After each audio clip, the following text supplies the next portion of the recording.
హల్లెలూయా. మన ప్రభు అయిన యేసుక్రీస్తు నామములో మీకు శుభములు. Good morning. బాగున్నారా? మేల్కొన్నారా? రండి మరి దేవుని వాక్యాన్ని ధ్యానిద్దాం. ప్రార్థన. పరిశుద్ధుడా, నీకు వందనములయ్యా. మరొకసారి ఈ నూతన మాసములో ముందుకు సాగుతుండగా నీ కృప మాకు కావాలయ్యా, నీ సన్నిధి మాకు కావాలయ్యా. లోకం అలజడిగా ఉంది, మనుషులు పోరాటములలో ఉన్నారు. ఎక్కడ చూసినా వ్యాధులు, బాధలు విస్తరించిపోతున్నాయి. ఆపద కాలంలో ఆదుకునేవాడివి నీవే కదా, కాపాడేవాడివి నీవే కదా. నిన్నే ఆశ్రయిస్తున్నాము, సహాయం చేయి. క్రీస్తు నామములో అడుగుచున్నాము తండ్రి, ఆమేన్. దేవుని స్తోత్రం. లోకంలో ఏమేం జరుగుతున్నాయో అంతగా నాకు తెలియదు కానండి, ఎంతమంది, ఎన్ని కుటుంబాలలో ఎంతమంది బిడ్డలు, ఎంతమంది ఇంటి యజమానులు, ఇంటిలో ఉన్న కుటుంబ సభ్యులు ఎన్ని రకాల వ్యాధుల పాలవుతున్నారు, ఎన్ని రకాల బాధలు ఉంటున్నాయో, ఎన్ని సమస్యలు ఉన్నాయో అనేది నాకు తెలుస్తుంది. ఎలా అంటారా, మీలో అనేకులు, కొన్ని వేల మంది ప్రతిరోజు ప్రార్థనా భారాలు పంపిస్తున్నారు. అందులో ఉన్న 50% చాలా ఏమంటారు, క్రిటికల్ మూమెంట్లో, ఐసీయూలో ఉన్నాము, తట్టుకోలేని బాధలో ఉన్నాము, తట్టుకోలేని వ్యాధిలో ఉన్నాము, చిక్కుల్లో పడ్డాము, సమస్యల్లో పడ్డాము. అంటే ఇన్ని రకాలుగా ఇంత బాధలలో మనుషులు ఉన్నారా అనేది అర్థమైనప్పుడు ఎంతగానో వేదనతో దేవుని సందులో మీ కొరకు ప్రార్థిస్తున్నాను. అంతేకాక ఏం జరుగుతుంది ఈ లోకంలో అనే అవగాహన కలుగుతూ ఉంది. మనిషికి కాపుదల లేదండి, మనుషులకి గ్యారంటీ లేదు, మనుషులకి ఏ విషయంలోనూ కూడా ఒక ధైర్యం లేదు, సపోర్ట్ లేదు, సహాయం లేదు.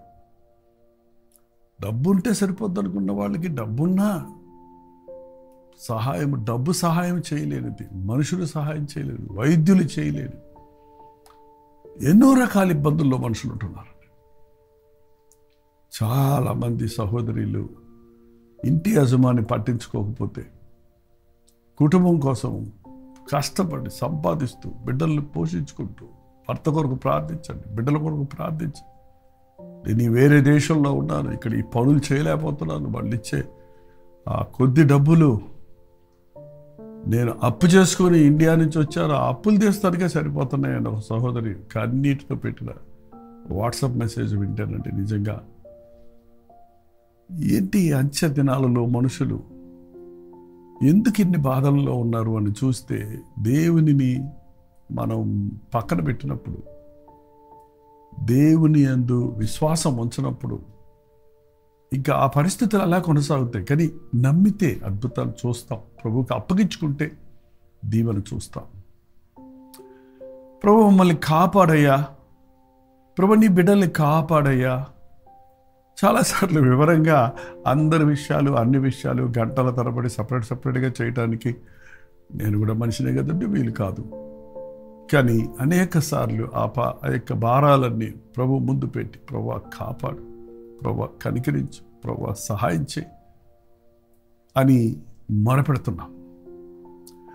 ఎస్, మనల్ని కాపాడే ప్రభు ఉన్నాడు. కష్టాలు వస్తాయి, శోధనలు వస్తాయి, వ్యాధులు వస్తాయి, పోరాటాలు వస్తాయి, సమస్యలు ఉంటాయి. కానీ ప్రభువు మనకు ఉన్నంత వరకు ఆయన మనల్ని కాచి కాపాడతాడు కనుక వాటన్నిటి నుంచి మనం తప్పించబడతాం. మీకు మనసు బాగోలేనప్పుడు ఏం చేస్తారు? టీవీ పెట్టుకుంటారా? సెల్ ఫోన్ కలుగుతారా? అది రెండు మానేయండి. బైబిల్ తీసుకొని చదవండి. మీ బాధకు సరైనటువంటి విరుగుడు, ఆదరణ, సహాయం మీకు ఆయన వాక్యంలో నుండి దొరుకుతుంది. కీర్తన 121 చదువుతున్నాను వినండి. కొండల తట్టు నేను కన్నులెత్తుచున్నాను, నాకు సహాయం ఎక్కడి నుండి వచ్చును. కొండల తట్టు నేను కన్నులెత్తుచున్నాను, నాకు సహాయం ఎక్కడి నుండి వచ్చును. నాకు సహాయం ఎక్కడి నుంచి వస్తుంది? నాకు ఎవరు సహాయం చేయటం లేదు, నాకు ఎవరు సహాయం చేస్తారు, నన్ను ఎవరు ఆదుకుంటారు? మనలో ఇదే ప్రశ్న చాలాసార్లు ఉంటుంది, నాకెవరున్నారు, నన్ను ఎవరు పట్టించుకోవటం లేదు, నాకెవరు సహాయం చేయటం లేదు. ఇదే ఆలోచనలతో మనం ఉంటున్నాం. మన హృదయంలో అలాంటి ప్రశ్న వచ్చినప్పుడు సమాధానం కూడా మనం విశ్వసించిన వారిమైతే, ప్రభువు మీద విశ్వాసం ఉంచితే మన అంతరాత్మ మనకు చెబుతుందండి. అక్కడే చూడండి, ఎవరు ఎక్కడి నుండి వచ్చునో అన్న ఆయన యెహోవా వలనే నాకు సహాయం కలుగును. వెంటనే అంతరాత్మ చెబుతూ ఉంది దావీదు, ఎక్కడి నుంచి వస్తుందో నాకు సహాయం? యెహోవా వలనే నాకు సహాయం కలుగు, దేవుని వలననే నాకు సహాయం కలుగు. నా ప్రభువే నా సహాయకుడు. ఏ మనుషుడు నమ్మదగిన వాడు కాదు, దేవుడు ఎంతైనా నమ్మదగినవాడు. మీకు ఆ నిరీక్షణ ఉందా? ప్రభు ఉన్నాడా మీ జీవితంలో? ప్రభు ఉన్నాడా మీకు తోడు? ప్రభువుని సహాయాన్ని కోరుకున్నారా? ప్రభువుకి మీ హృదయాన్ని ఇచ్చారా? ప్రభు సన్నిధిలో ప్రార్థిస్తున్నారా? ఆయన నమ్ముతున్నారా? ఆయన మాటలు వింటున్నారా? అయితే మీ ప్రతి సహాయము ప్రభు దగ్గర నుంచి వస్తుంది. కొండల తట్టు నా కడులు వచ్చున్నాను, నాకు సహాయం ఎక్కడి నుండి వచ్చును? యెహోవా వల్లనే నాకు సహాయము. ఆయన భూమి ఆకాశములను సృష్టించిన సృష్టికర్త, సృష్టించినవాడు. ఆయన భూమిలో ఆకాశంలో కలుగు చేసిన వాడు కాబట్టి మనకు ఏ విధమైన సహాయం, భూ సంబంధమైన, ఆకాశ సంబంధమైన, పరలోక సంబంధమైన విషయాల్లో కూడా మనకు సహాయం చేయగలిగిన వాడు ఆయన ఒక్కడే.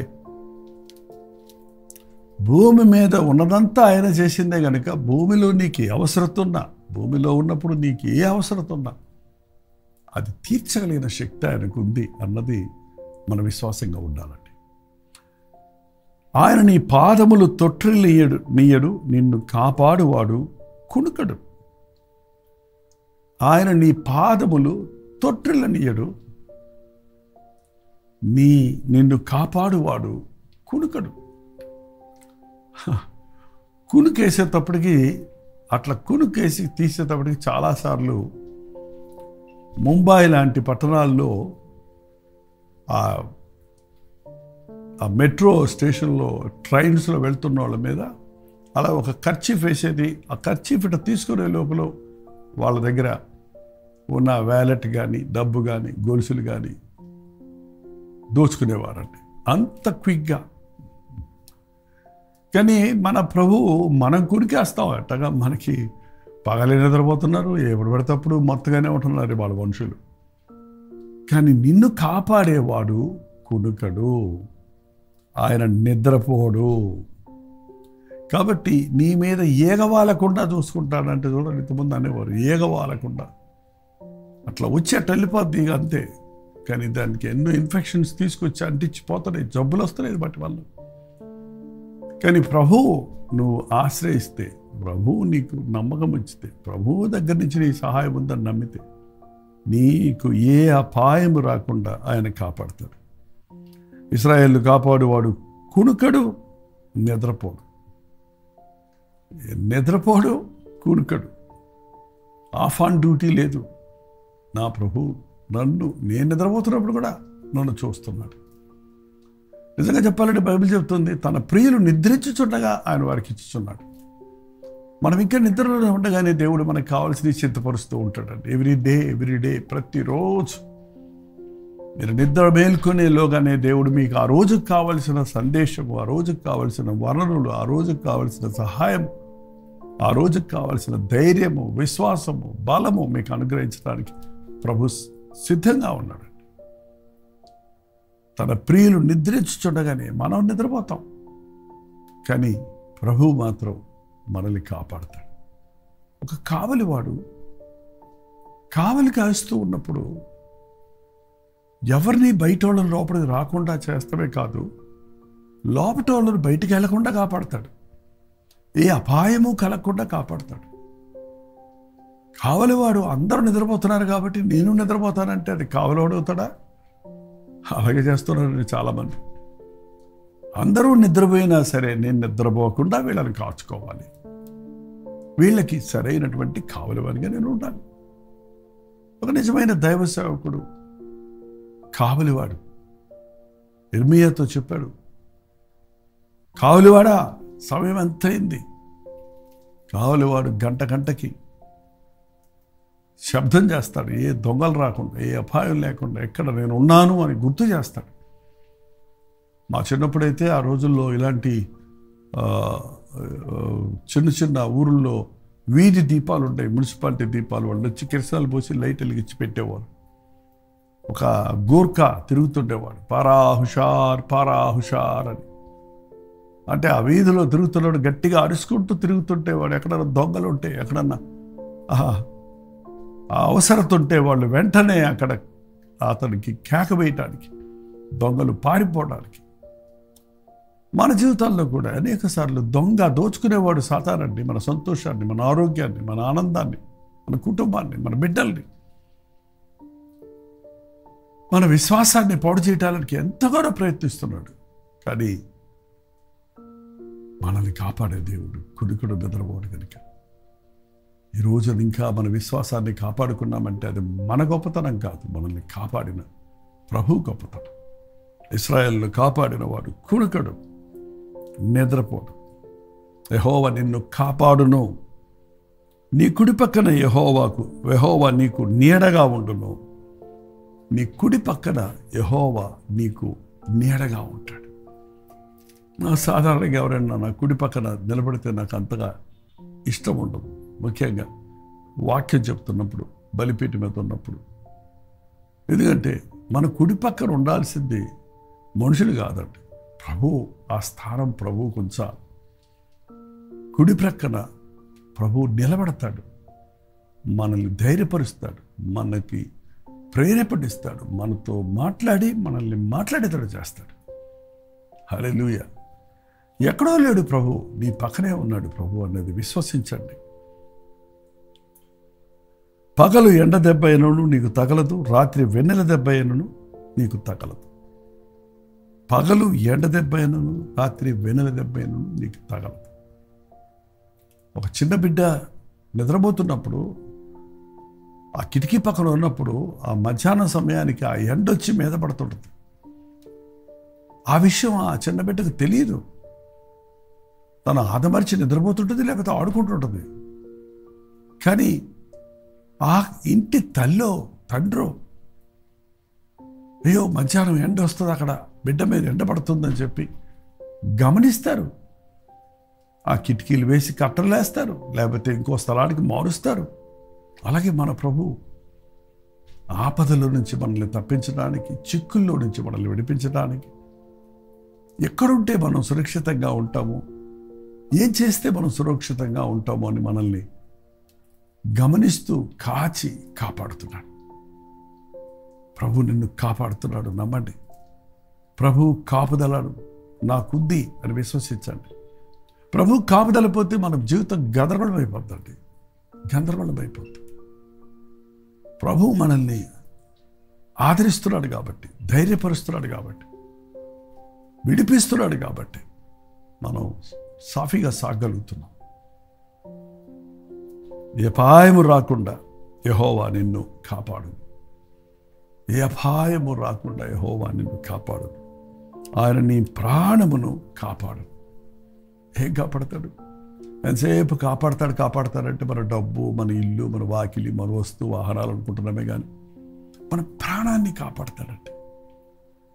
నీ ప్రాణము పోయిందనుకోండి, ఏమవుతుంది? ఎంత భయంకరంగా యాక్సిడెంట్స్ జరుగుతున్నాయి.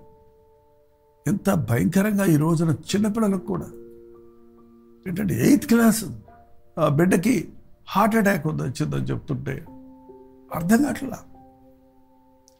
చిన్న వయసులోనే 40 yearsకే బ్రెయిన్ స్ట్రోక్ వచ్చింది. చాలా అంతుపట్టని రోగాలు మనుషుల్ని పట్టేస్తున్నాయి. ప్రభు అంటున్నాడు, నేను నిన్ను నీ ప్రాణాన్ని కాపాడతాను, నీ ప్రాణాన్ని కాపాడతాను. నీకు వ్యాధులు వచ్చినా అవి మరణ నిమిత్తం కాదు, అవి నా నామ మహిమ నిమిత్తమే. ఏంటండి, దేవుడు మన జీవితంలో గొప్ప కార్యం చేయాలంటే మనం విశ్వాసం ఉంచాలి. మనం ఆ ఆపదలో ఆయనకి మొరపెట్టాలి. చివరిగా ఇది మొదలుకొని నిరంతరము నీ రాకపోకల యందు కాపాడువాడను నేనే. ఈరోజు ప్రతి మనుషుడు పొద్దున పోయి సాయంత్రం వచ్చేటట్టే ఉన్నాడండి. కొందరు 100 మైళ్ళు ప్రయాణం చేస్తున్నారు, కొందరు సింగిల్ డిజిటల్ అంటే 10 కూడా డబుల్ పదులలో ప్రయాణం చేస్తున్నారు. 50 మైళ్ళు, 40 మైళ్ళు, 30 కిలోమీటర్లు, కారుల్లో, బస్సుల్లో, ఎలక్ట్రిక్ ట్రైన్స్లో, ఉద్యోగాల నిమిత్తం ఈ మూల నుండి ఆ మూలకి పిల్లల్ని తీసుకొని స్కూల్స్కి వెళ్తున్నారు. ఎంతగా రోజులో ఎంత సమయం బిడ్డలు స్కూల్లో తిప్పుతున్నామో చూడండి, స్కూల్కి తీసుకెళ్తున్నామో చూడండి. స్కూల్ వ్యాన్లో వెళ్తున్నారు. ఎన్ని చోట్ల స్కూల్ వ్యాన్కి యాక్సిడెంట్ అయింది, స్కూల్కి వెళ్ళి దారిలో యాక్సిడెంట్ అయింది. ప్రభుత్వం నీ రాకపోకలే ఎందుకు కాపాడు దేవుడు అని నేను ఏదో చర్చకు వచ్చేటప్పుడు మాత్రమే కాపాడతాం కాదండి. నీ రాక పోక నీవెక్కడికి వెళ్ళినా వచ్చినా ఏ అపాయము రాకుండా, ఏ యాక్సిడెంటు జరగకుండా, ఏ కీడు జరగకుండా నేను కాపాడతాను. యేసయ్యా నీకు వందనాలయ్యా, నన్ను కాపాడేవాడు నువ్వు ఉన్నావని, నా ఆకలి తీర్చేవాడు ఉన్నావని, నన్ను ఎరిగిన వాడివిగా నీవు ఉన్నావని నమ్ముతున్నానయ్యా. నిన్నే ఆశ్రయిస్తున్నాను. నీ ఉండగా ఈ లోకంలో ఏది నాకు అక్కర్లేదు అని చెబుదామా? ప్రార్థన. పరిశుద్ధుడ, ప్రేమగల తండ్రి, ఒకసారి మా వైపు చూడయ్యా, మా ప్రయత్నాలు చూడయ్యా, అవి నీకు అంగీకారమైనవేనా? మా ప్రయాణాలు చూడయ్యా, అవి మీ చిత్తంలో ఉన్నాయనా? మా నిర్ణయాలు చూడు ప్రభు, అవి నీకు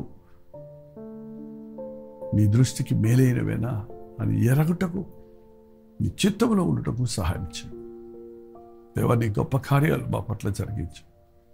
ఎవరెవరు ఎక్కడెక్కడి నుంచి నీ మాటలు వింటున్నారో వారందరికీ సహాయం చేయి.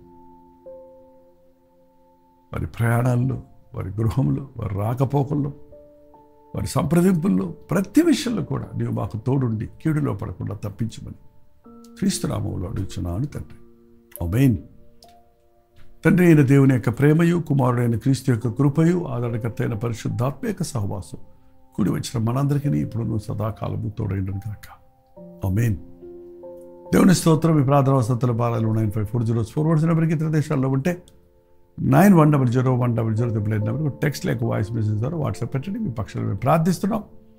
వాళ్ళు మొదటిసారిగా మీరు వీక్షిస్తుంటే ఖచ్చితంగా పెట్టండి. ఒక చిన్న పిక్చర్ కూడా యాడ్ చేయండి. మీకోసం ప్రార్థించడానికి, మిమ్మల్ని ఆధ్యాత్మిక బలపరచడానికి మేము ప్రయత్నిస్తున్నాం. ప్రవచితమైతే మధ్యాహ్నం 3 గంటలకు హెచ్చరిక, అలాగే రాత్రి 9 గంటలకు కలబరి ప్రతి దూరంలో మళ్ళీ కలుసుకుందాం. అంతవరకు దేవుని మహాకృప మీకు తోడైనది కాక.